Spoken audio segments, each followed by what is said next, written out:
తెలంగాణలోని నిరుద్యోగులకు శుభవార్త చెప్పేందుకు కేసీఆర్ సర్కార్ సిద్దమైంది. తాజాగా ఉద్యోగుల కేటాయింపు పూర్తి కావడంతో ఉద్యోగాల భర్తీని చేపట్టాలని ప్రభుత్వం భావిస్తోంది. ముందస్తు ఎన్నికలకు వెళ్లాల్సిన పరిస్థితి వచ్చినా ఆలోపు నోటిఫికేషన్లు విడుదల చేసి ఉండాలని ప్రభుత్వ వర్గాలు భావిస్తున్నాయి.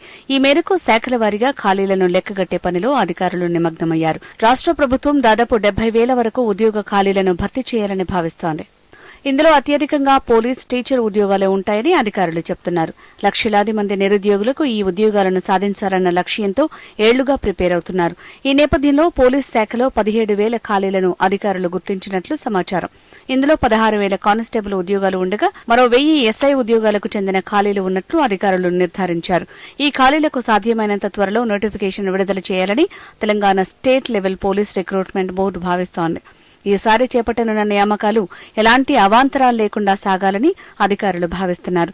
ఇందుకోసం ప్రత్యేక యాప్ సైతం రూపొందించారు. దరఖాస్తు చేసుకునే సమయంలో ఏవైనా తప్పులు దొర్లినా వాటిని వెంటనే సరిచేసుకునేలా అవకాశం ఇవ్వనున్నారు. ఇంకా పోలీసు ఉద్యోగాలకు ఎంపికైన వారికి శిక్షణ ఇచ్చేందుకు సైతం ఏర్పాట్లు పూర్తయినట్లు సమాచారం. అయితే ఒకేసారి 16,000 మంది కానిస్టేబుల్ అభ్యర్థులు శిక్షణకు వస్తే ఇబ్బందులు వస్తాయని భావిస్తే 2 విడతల్లో ఆ ఖాళీలను భర్తీ చేసే అవకాశం ఉంది.